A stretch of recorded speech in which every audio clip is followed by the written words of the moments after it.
السلام علیکم اویس بھائی۔ وعلیکم السلام۔ اچھا اویس بھائی، آپ سے میرا یہ سوال ہے کہ محمد قاسم کے بارے میں آپ ذکر کرتے ہیں نا، تو آپ نے کہا کہ آپ کی ان سے ملاقات بھی ہوئی ہے، تو آپ نے خواب کا ذکر کیا تھا کہ نبی پاک صلی اللہ علیہ وسلم آپ کے خواب میں آئے، تو میرا آپ سے سوال یہ ہے کہ مطلب ان سے ملاقات کے بعد آپ کو خواب میں گائیڈنس دی گئی، یا اس اپنے خواب کے بارے میں تھوڑا سا بتا دیں، میرا یہ سوال ہے آپ سے۔ نبی پاک صلی اللہ علیہ وسلم آپ کے خواب میں آئے تو تھوڑا سا ان کے بارے میں بھی میرا سوال ہے کہ اصل میں بات نا عموماً میری کوشش یہی ہوتی ہے کہ اتنی نہ شیئر کی جائے، لیکن وہ بات ہی ایسی پھر بتانی پڑتی ہے۔ تو محمد قاسم سے تو میری ملاقات پہلے نہیں ہوئی، یعنی کہ اب ہوئی ہے، کب 2000 پچھلے سال ہی ہوئی ہے میری ملاقات، اور اس سے پہلے نہیں پچھلے سال نہیں ہوئی، ہاں میری ملاقات ہوئی ہے 2-3 سال پہلے ہوئی ہے، لیکن وہ جو میں ہوا اس طرح سے تھا کہ ان کی اسی طرح میں نے ویڈیوز وغیرہ دیکھی تھی یوٹیوب پہ، تو یعنی میں آپ کو سچی بات بتاؤں، میں نے یہ سوچا تھا کہ شاید کوئی پرابلم ہے اس بندے کے ساتھ، سچی بات ہے آپ کو اگر بتاؤں، جو ان کی اپنی وائس میں تھی نا ویڈیوز،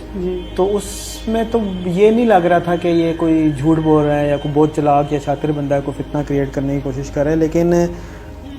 یہ ضرور لگ رہا تھا کہ اس بندے کے ساتھ کوئی ایکسپیرینس اس طرح کا ہو رہا ہے، لیکن میرا یہ تھا کہ شاید شیطان کی طرف سے ہوگا، مطلب کیونکہ میں نے کبھی نہیں سنا تھا کہ کسی بندے کی علم کی کمی ہوتی ہے، میں تو یہ کہوں گا، مجھے تو پتہ نہیں تھا ان باتوں کا، نہ کبھی مطلب اسٹوڈنٹ لائف میں بچپن میں ٹھیک ہے ریلیجیس انوائرمنٹ تھا گھر کا، دینی ماحول تھا، اللہ کا شکر ہے، لیکن اس طرح سے دین کو خود سٹڈی نہیں کیا تھا کہ جس طرح کے کرنا چاہیے تھا، تو اتنا پھر وہی سنی سنائی باتیں تھیں، کوئی ادھر سے سن لیا کوئی ادھر سے سن لیا،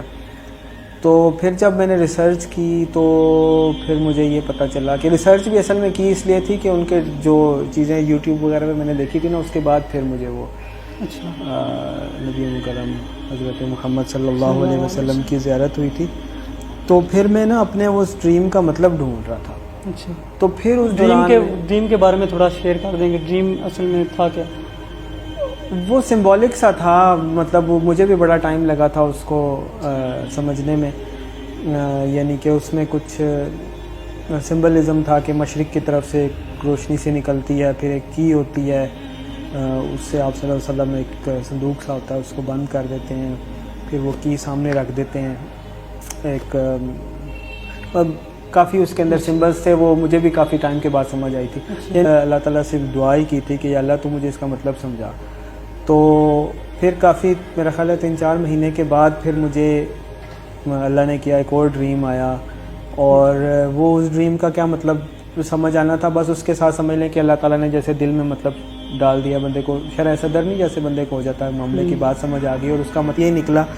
کے زور کا وقت، اور اس سے یہ بھی کلیئر ہو گیا مجھے کہ یہ بالکل سچ بول رہے ہیں، ان کے خواب وغیرہ سچے ہیں، اور پھر جب میں نے ریسرچ کی تو مجھے پتہ چلا کہ ماضی میں بھی امام ابو حنیفہ نے بھی لکھا ہے کہ انہیں اللہ تعالیٰ نے خواب میں ان سے کلام فرمایا، اسی طرح خلیفہ مستعصم باللہ تھا، خلیفہ مامون کا خلیفہ تھا بغداد میں، اس وقت میں امام حنبل کے ساتھ ان کا معاملہ چل رہا تھا کہ امام احمد بن حنبل کہتے تھے کہ یہ جو ہے یہ اللہ تعالیٰ کی مخلوق نہیں ہے، لیکن حکومت کا موقف تھا کہ یہ اللہ کی مخلوق ہے، نعوذ باللہ من ذالک، تو وہ پھر اختلاف تھا، تو امام احمد بن حنبل جو خلیفہ تھا مستعصم باللہ، اس کو اللہ تعالیٰ نے خواب میں کلام کیا تھا اور اس کو بتایا تھا کہ یہ کیا معاملہ ہے، یہ اللہ کی تو پھر مجھے یہ چیز نہیں ہے کہ یہ پتہ تھا، بعد میں پتہ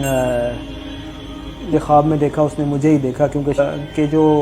کا حلیہ وغیرہ کیسا ابھی آپ کو آن لائن کانٹینٹ مل رہا ہے نا، جی اب میں نبی مکرم صلی اللہ حضرت